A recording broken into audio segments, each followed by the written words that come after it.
The next important chapter in business ethics is code of conduct.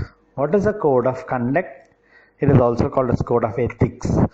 Code of conduct is the rules and regulations framed by the organization to be followed by the employees in the organization. That is the expectation of the employer from the employees. It is called as code of conduct. That is the way of behavior. It is a written document maintained by all the organizations which is expected from the employees. It is called as code of conduct. It is just like a rule book. It is a document framed by all the companies and organizations that is expected from their employees. It is called as code of conduct. What are the benefits of code of conduct? Regarding the customers, the benefits were they can be protected against the undesirable transactions, that is price discrimination, misleading advertisements. That is the benefit.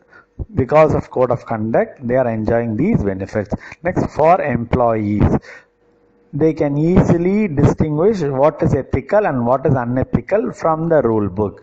They can avoid unethical practices. For companies, they can exercise lesser control towards the employees if there is a proper code. If the company has given the rule book, then it is the obligation of the employee to follow the rules. So if they are not following the rules, they can show the rule book and they can make you follow the right way. That is for companies. They don't want to come and say this you can't do, this you don't do, like that. They can show the rule book and based on that you must follow. That is the benefit for the company.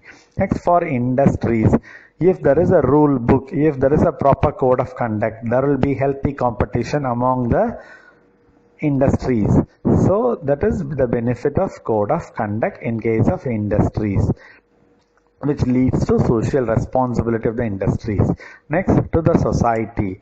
For the society, if everything is going right as per the ethical codes, automatically it is helpful for the society to be the better part. It is the ultimate beneficiary of the code of conduct. This is regarding the benefits of code. The next one is the code of conduct for the business organizations. It is a very, very important aspect. The code is given by CFBP, that is Council of Fair Business Practices. That it is a council for fair business practices. They have framed some code for business organizations. It can be divided into three categories. One is general code, next is code for the company, and code for the employees. You see the general code of conduct. A business, they are having general code. Number one is they must charge only reasonable prices to the consumers. Then they must keep informed to their consumers about the price of the goods. They must not withhold the stocks. They must not produce any goods of inferior quality. Next, they must not adulterate the goods. Then they must not give any misleading advertisements. That is wrong information in the advertisement, false advertisements. Next, they must give the proper weights in their quantity of the goods they are going to supply. Proper weights and measures to be maintained. Next, they must provide after sales service if it is required and if it is possible to their customers or consumers. Then they must give the importance to the rights of the consumers. There are various rights to consumers that must be given importance. Next, the business must be socially responsible.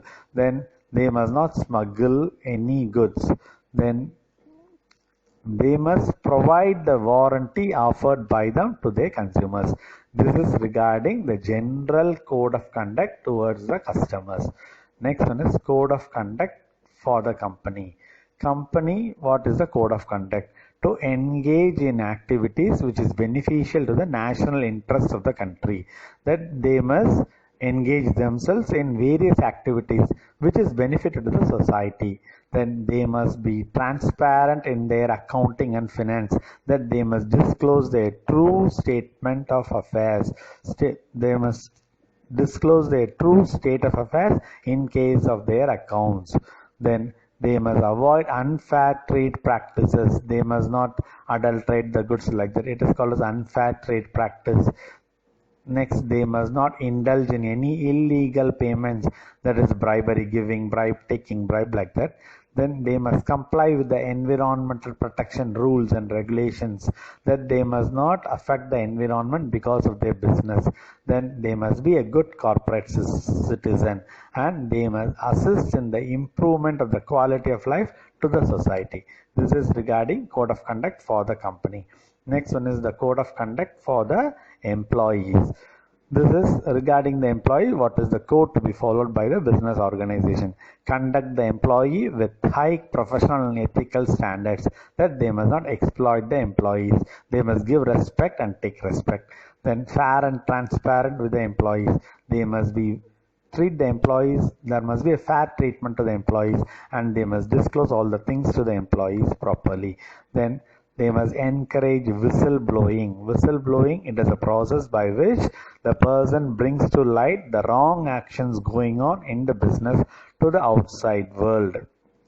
That is, if anything wrong things is going on in the organization, it must be brought to light by some person. That person must be encouraged. He is called as a whistleblower, and this technique is called whistleblowing. Next one is not to exploit the employees, that they must not be lesser paid. You must not extract more work and less pay. That is called exploitation. Next one is not to derive any personal benefit from the employees. Then the organization must not get any personal benefit from the employees. Next, permit the employees to pursue an active role in the civic or political affairs without affecting the business. They must motivate the employees for the environmental protection or a civic role. They can act as a leader in the society. You can permit them without affecting your business, without affecting their work. They can do anything outside. This is regarding code of conduct for employees. So this is regarding the code of conduct or code of ethics. So if you are interested in my videos, you can give a like, give a comments, share the video to the friends of other colleges, and subscribe my channel.